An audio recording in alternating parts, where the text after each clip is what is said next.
I'm back again. Sorry that I couldn't make a video for a couple of weeks ago at the Thai Grand Prix. I had a big test that day, so just didn't quite work out. But I am back for a review of this weekend's perhaps less interesting racing action at the Malaysian Grand Prix. Big gaps in the feature race and overall just a less exciting race, but still plenty to discuss. So let's take a look at the 5 things we learned from the Malaysian Grand Prix. Beast is back. Let's start straight away with the first feel-good story of the weekend, and that was Enea Bastianini taking the race win for the first time since Aragon last year. He did an impressive job this weekend. It was good to see him return back to form, return to the top step of the podium. He was tipped to be a title challenger this year, and obviously he suffered a lot of injuries throughout the season, and so it was great to see him be able to return to the top step, kind of be back in a position where we expected him to be at the start of the year, and it was great to see him take a race win. He will be a championship contender next year, assuming he doesn't suffer any more injuries. And with Qatar coming up next week, where he, of course, took his first race win last year, I wouldn't be surprised if he ends up fighting at least for the podium, if not the win, next weekend. Frankie and Fabio. Unusually considering the fact that there are these two huge long straights at the Sepang circuit, Yamaha has been very competitive there in the last couple of years. Obviously, a lot of the other track will benefit their faster corner speed and some of the advantages that come with being in inline four. But either way, for the past couple of years, they have managed some good results. Franco got ninth last year, I think, after a penalty.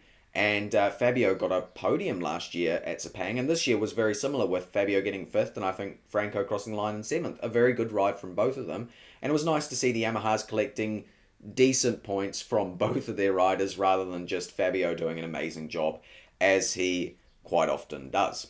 Temps and pressures.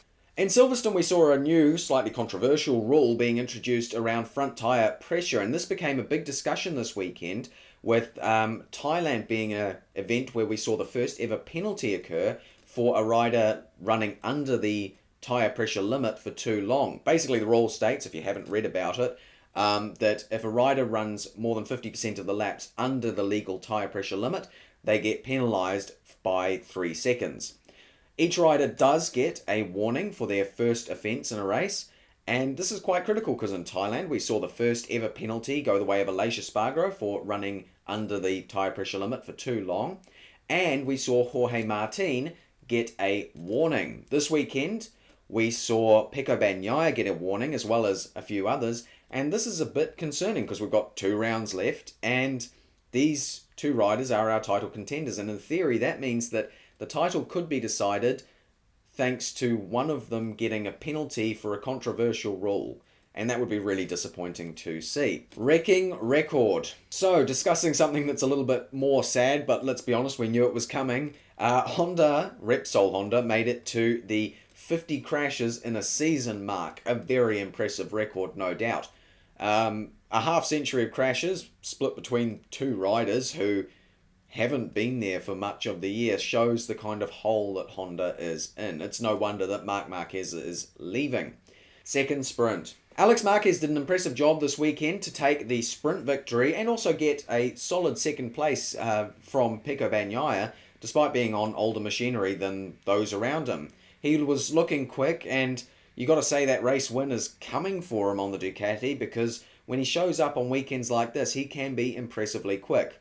I don't have a lot more to say about that, but it was just a very impressive weekend from Alex Marquez, and it feels like one day those stars will align and he probably will be able to take a race win. Rider of the weekend. My rider of the weekend this weekend is Enea Bastianini. He did an excellent job in the feature race. Yes, his sprint wasn't so good, although it was by his recent standards. So here is my rider of the weekend for the weekend. Struggle of the weekend. I have to give my struggle of the weekend this weekend to Aleix Espargaro. 5 crashes is Marc Marquez level of struggling this weekend. There probably wasn't a session, I don't think, where he didn't crash, come to think of it. Anyway, it was just not very good from him. He never looked like he had anything, crashed out in the race. Very dismal, disappointing, sad to see in a way, but here's my struggle of the weekend. Right, that's 5 things we learned from the Malaysian Grand Prix. We're back again next week in Qatar. That's going to be an interesting race. Bastianini, as I said, back on form. Perhaps he can take another race win this year. That would be really interesting to see. And yeah, I'm looking forward to it. Thank you very much for watching this video. If you enjoyed it, like, subscribe, do all of that stuff. I'll see you in the next one. Goodbye.